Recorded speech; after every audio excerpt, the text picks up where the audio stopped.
What's up, YouTube world? It's your boy J Dub, the number one comment on YouTube, and I'm back with another review. Today, I will be reviewing. What am I reviewing today? I always got to think about. I'm doing so many. We're doing Ready to Love, and this is season 5, episode 11, and the title is All in the Family. Before I get started, for those who are new to my channel, I do recaps of reality shows. I do a detailed review. Maybe not every single scene, but I also may pick up some details you may not have missed. And as I said, you saw in the title, I am the number one commenter. So what I look for is the comments. I don't look for the likes. I don't look for the subscriptions. If you're rocking with your boy J Dub, that's what you're gonna do anyway. But I need those comments because that gives me the energy that I need to push through, and like I said, it's great for the community, the Dub fam. Over here we get down in the comments, we laugh, joke, debate, even learn in some cases. So only thing I ask is once you get down in the comments, let's just respect each other because this is a community over here, and we do this just to have a great time and learn and all that good stuff. So also, before I get started, I gotta let you know for this channel, like I said, I'm all about the comments, and I definitely don't want to censor it. It's on your mind. Say what you say. That means just get down there. Anything you feel, anything you believe. If you do believe Auntie the Kid looks old and young, and if you don't, you got the freedom to say that. Just don't disrespect me in the process, because we be kind of teetering on that because it's okay. We all have difference of opinions and we believe different things. So it don't matter. If you want to talk about Clifton's bottom row of teeth that need to be tightened up before he get the big boy Range Rover, say it. If not, let me go ahead and get into it so we can get started with this review. So we pretty much start off. They sit down at the final men's deliberation in the lounge. And who do we have? We got the final four. Who is the final four? The final four men are P.O., Demetrius, Clifton, and Donovan. Who would have thought? Because the way this season goes, we really couldn't tell who was going to be left. Pretty much anybody knew that Clifton and Joy had made a pact early on, like they were going all the way regardless or whatever. They were just, if they had any other connections, they were stringing people along. And Tommy announced that, because even maybe say the past 2 episodes we've been worrying about Tina. Where's Tina? Where's Waldo? What's happening? She got something going on with her car, and she need a babysitter. We don't know what's going on, but Tina even stood Tommy up because he had scheduled a one-on-one with her, and she didn't even show. No call, no show. So pretty much Tommy is saying, like, well, she's pretty much eliminated out throughout the process. I mean, I don't think Tommy eliminated. She eliminated herself. She refused to. Tommy need to put a lien on one of her Ready to Love checks. I bet she'd come around and want to talk at the reunion or something like that. But it's just a ghosting situation, because that's the picture they have painted for Tina, that she's a ghoster and she got some other toxic issues going on, what have you. But so we done with her. Who wasn't done with her? P.O. had mentioned, like, he felt like he wasted a whole lot of time on Tina, like the energy, because if she wasn't really, I guess, ready to love or work on the process, he could have been focusing on someone else. And when I initially saw them at the pool party, I thought that they would or could have a connection, like the younger and older guy dynamic. It looked like it could have been a fit, but I think Tina was just playing the game and just trying to solidify her position throughout the process so she could stay. But obviously it wasn't what she wanted in the end. So now the assignment for the guys is they need to introduce the ladies that they're interested in to their families. And I swear that when I was just looking around at the men's lounge, it looked like it was half open. Like, all I saw was a black tablecloth and a few cups of water. I mean, it didn't give me any kind of vibrancy at all. Nothing like that. It was just people were there just meeting on a table. And yeah, I don't know if it's just because not that many people left, or they didn't it felt off. It felt like Ready to Love was going out of business. That's what it felt like when I was looking at it. So let's go to the first introduction. Clifton, he's introducing Joy to his uncle and his cousin, and I thought, I guess by appearances, I thought Clifton's family was going to go like kind of easy on Joy because they're like in an older age bracket or what have you, and I thought they had like some really good questions. More so of like what made Joy like join the process and just different questions about Clifton, like what was her goals and all that. And I also thought that Joy gave off, let's say, genuine answers as well. So it went pretty well. But what was like as like Tommy say, a curveball came up. Joy actually lives in Mexico like for her job 6 months out the year. And then I'm thinking like, what's going on here? I mean,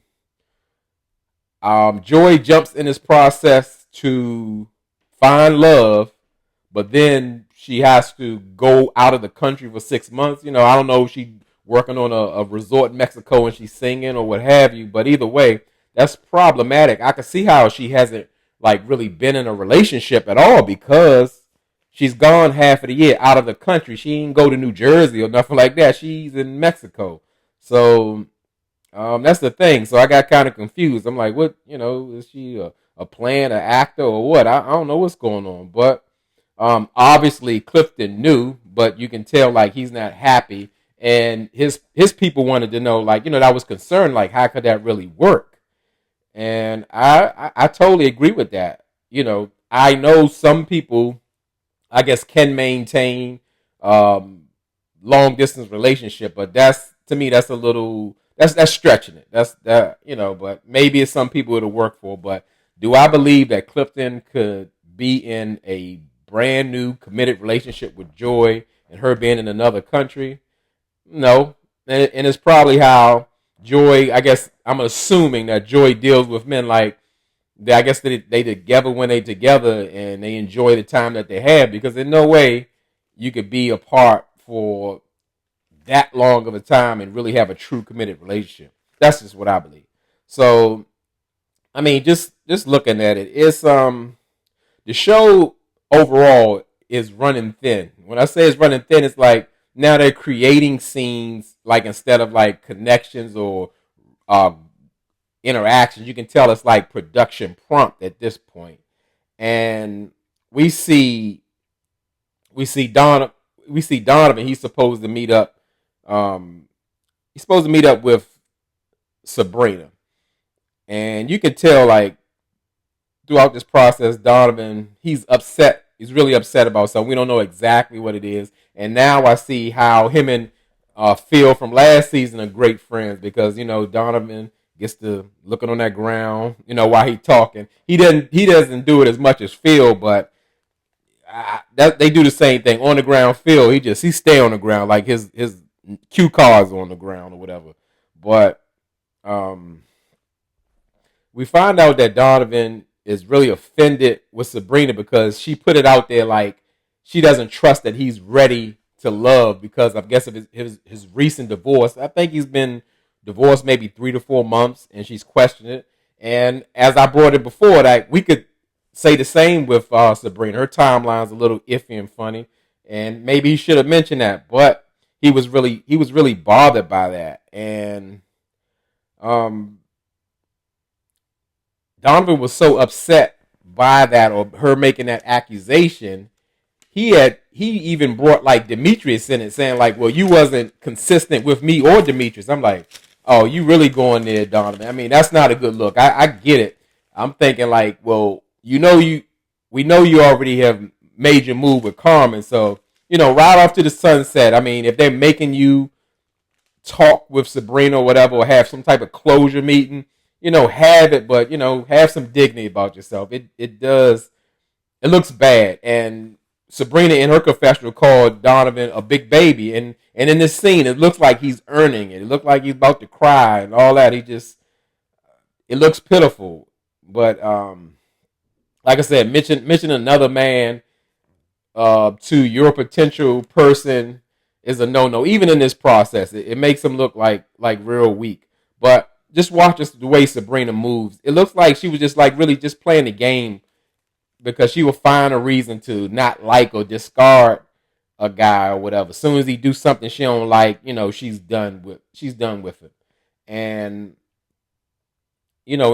Sabrina, like in person in this situation, she seemed like she was concerned about Donovan, what she's saying. But in the confessional, it looked like she could just like care less about what he was talking about because she's just saying like he was way too hurt, he was too sensitive. And crazy enough, I agree. Sabrina's like moving more like a guy in these situations, and Donovan just need to cut his losses. He was all up, like I say, like he was looking up in the air like he cutting onions and his eyes sweating. I'm like all over this woman. You could see that she was playing with you. She didn't care. So you could tell the way Donovan was like fidgeting around. Sabrina was like, "Well, I see you want to go. Just go ahead and go." So she dismissed him. So we go to PO. My man PO. PO is meeting with the kid, and they're meeting at our freshman cafe. It's like a breakfast / brunch spot. It's really close to like where they kind of keep certain proximities of these shows, of course, because we've never been in one place in Potomac, but this is in Arlington, Virginia, maybe about a half a mile away from the Pentagon, maybe 2 miles away from DC. So it's within that city proximity, and they're meeting there, and PO is really coming there to meet the kid and try to clear up that situation with their situation they had with Carmen in the blue room. And the kid was pretty much saying like, well, I don't really trust what Carmen says because like from the beginning she has had it out for her and she believes it's behind Eric. And initially I did think that PO said that because I mean coming into the show, PO was more so like, he needs a woman to, be aroused. He can throw up on the table when he get home from work and all that. So it did come off like he was sex driven in a sense. But the way he explained it, it was it really cleared it up because he was saying Carmen was asking like what type of woman does he like, and PO said like I like when the woman walks in, I want her to like set the room on fire and catch that. And then Carmen asked, so is the kid that kind of woman?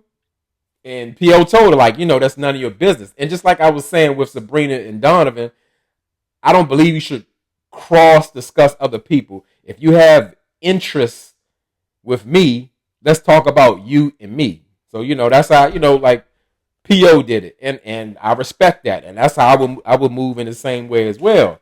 And the kid was pretty much saying, well, after that interaction, I'm not sure if you're still interested in Carmen because if you are, then I'm not the woman for you. But then she was like, initially she started off like I know you don't like to talk about other women, but I want to pretty much talk about Carmen. And PO should have told the kid like mind your business, we're not talking about her.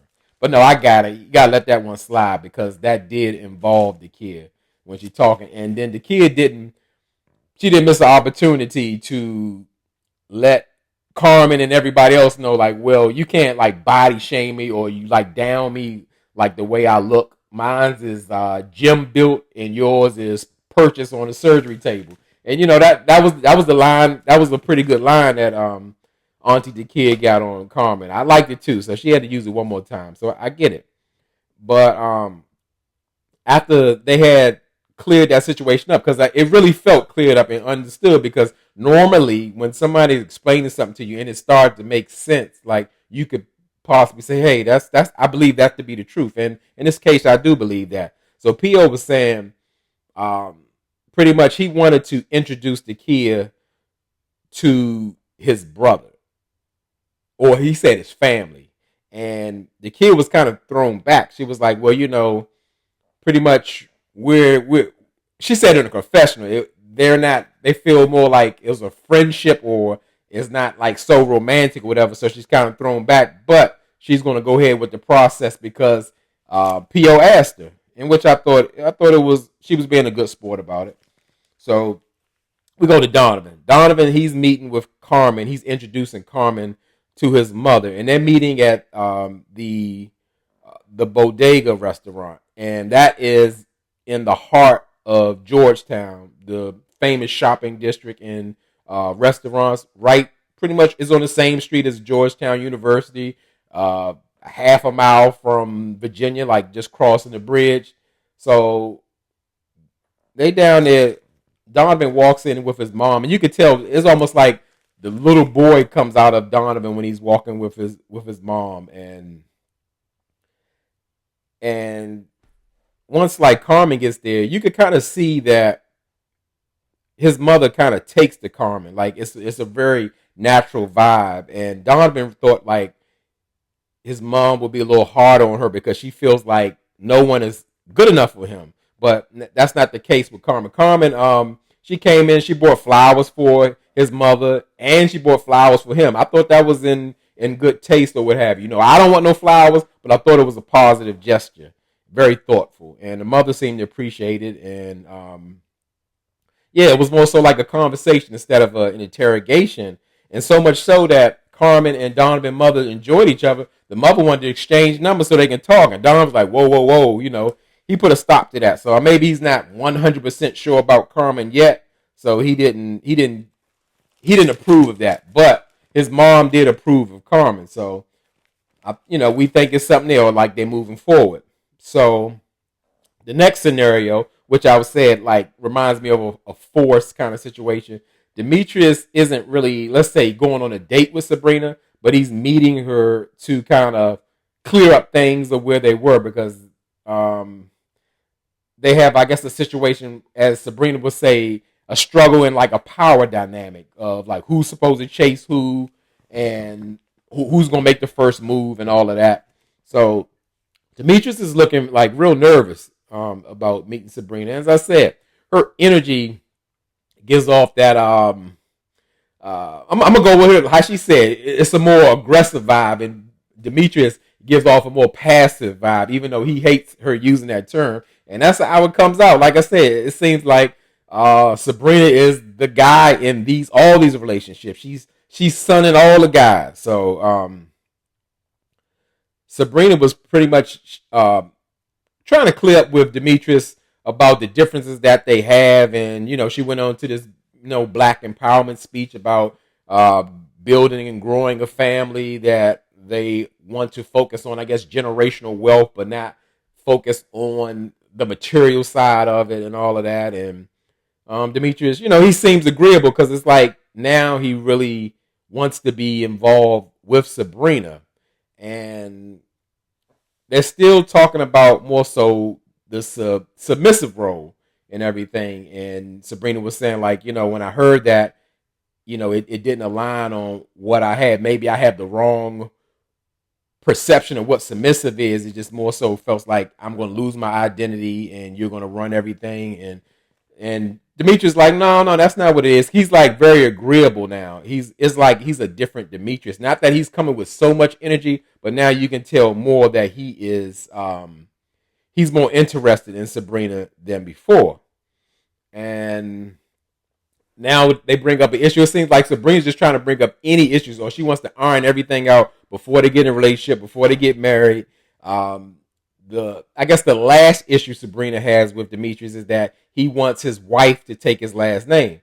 And Demetrius was shocked, like, am I saying something wrong or something that's abnormal that I would want you to take my last name if we got married? And she's like, well, kind of my last marriage, I didn't take my husband's last name, and is it really a thing? Like, she's trying to gaslight this man into believing that it's abnormal for a wife to take her husband's name. And Demetrius was like, well, we got to have a conversation. What that really means is like, no, it need to be done. And he need to stand on that because Sabrina end up making Demetrius take her last name. That's how she carrying it.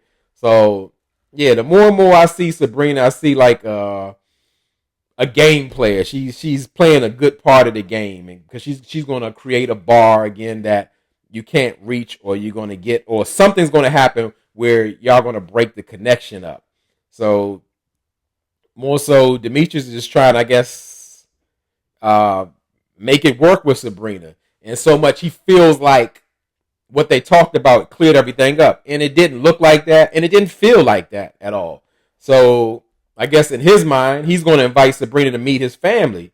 And she definitely had a pause on that situation. She just really wasn't feeling it because she sees it like when you meet someone's family, it's just not, you know, by chance or whatever, just in passing. It's really serious when you meet someone's family. Like, it needs to look like y'all serious, y'all moving forward, y'all committed. And in a sense, I do agree with her. But I mean, this is for the show. I think she could have done it, but she didn't feel comfortable with doing so.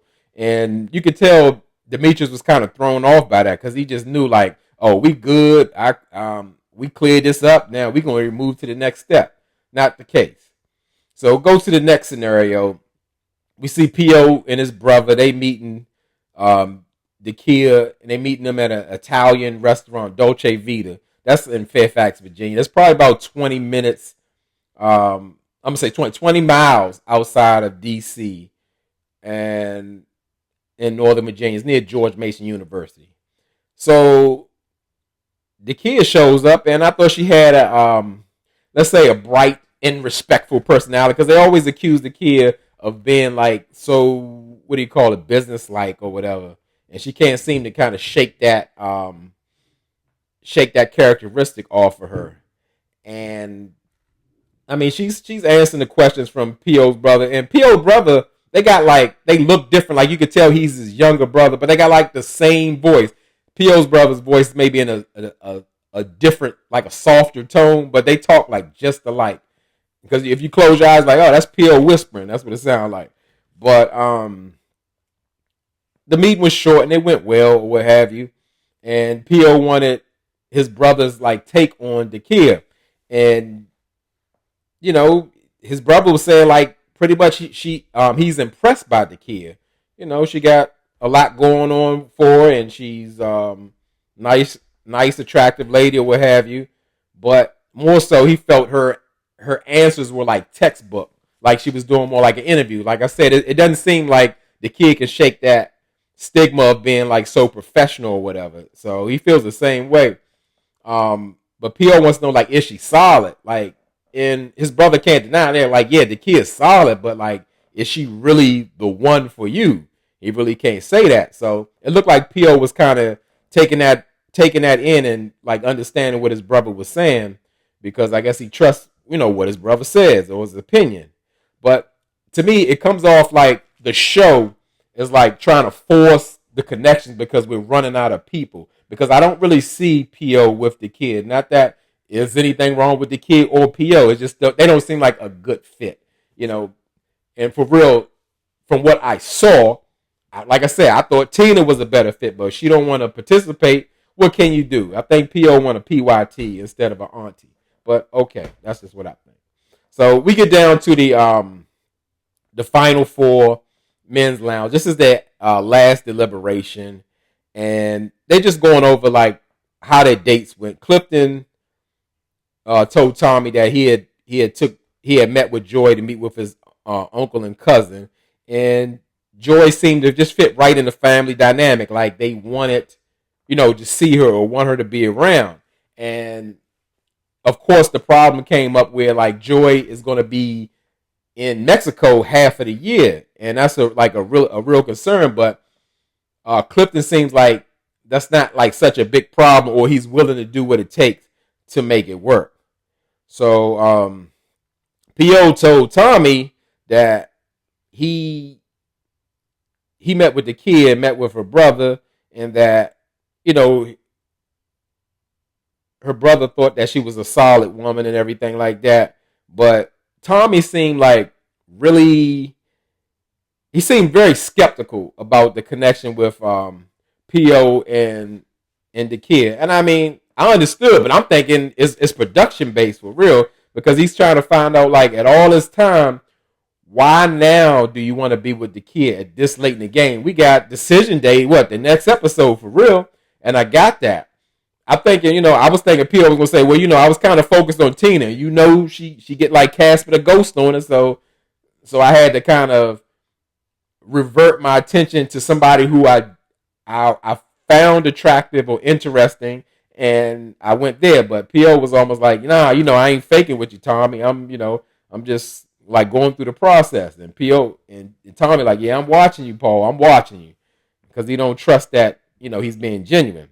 So Donovan let Tommy know that pretty much he's done with Sabrina. That connection is just like off. She's not like genuine at all. She's not consistent. None of that. So he's focusing more so on Carmen, and that Carmen and his mom like really hit it off. And uh yeah, so we pretty much know that like at this point it's gonna be Clifton and Joy. Um Clifton and Joy, the kid and P.O. and Demetrius and nobody. So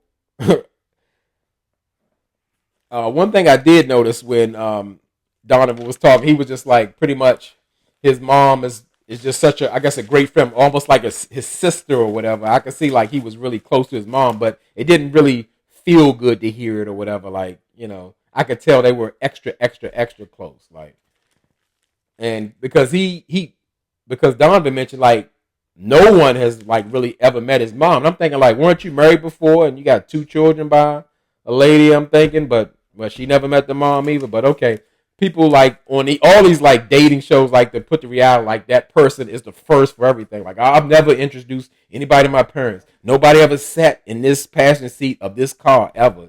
You're the first. But let's go to Demetrius. They got him going on. Let's call it a date with Sabrina. And for now, Demetrius seems like he's so optimistic now.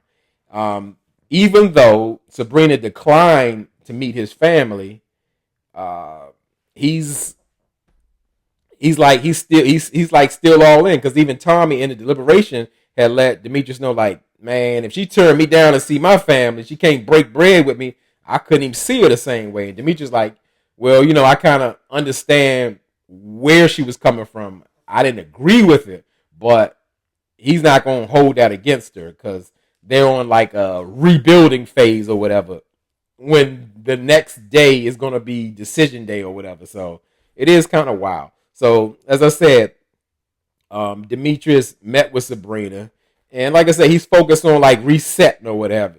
But you could tell the energy and the vibe with Sabrina was like a little different, a little off. Because before she was like more so pursuing and dying to get with Demetrius and not even wanting nobody else to be interested in her but him. She just wanted him to step up.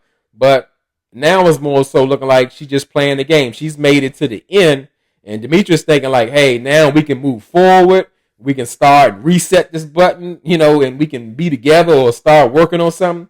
And Sabrina like, well, hold up, for real. I'm kind of thought about it, and I feel like you're not my person. It hurts me to say it, but you're not.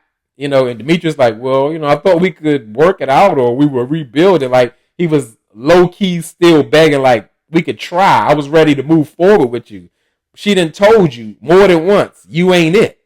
Let it go. See, and that's what happens when that low energy comes into play. Demetrius laying back, waiting for Sabrina to step to him or whatever, when she's like, wants you to step up. And not only that, she wasn't like hinting at it. She told you she want to see more from you. She want to see affection. She want to see you pursue her some, give some energy. I bet you now he regrets sitting back on the back of that tour bus, drinking a juice box and playing with the iPad instead of getting with Sabrina. She was there for the taking, and he played himself, and he deserved it, and I'm glad. So be it.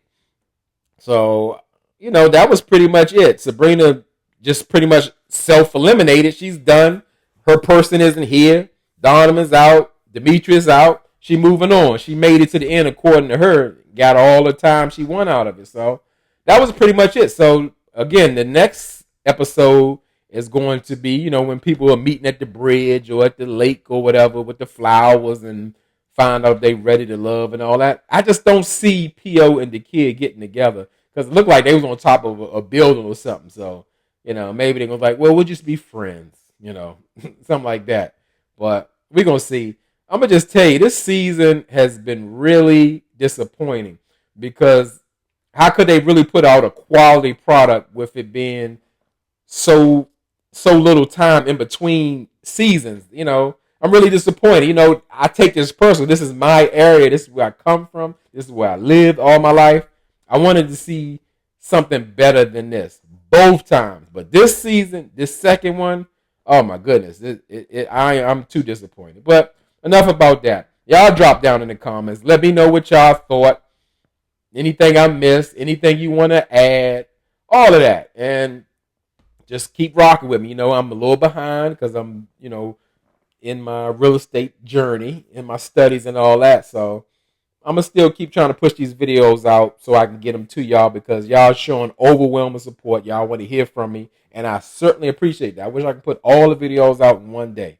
So as I tell y'all could be anywhere in this YouTube world, but you're here with me. I really appreciate it, and I really mean it.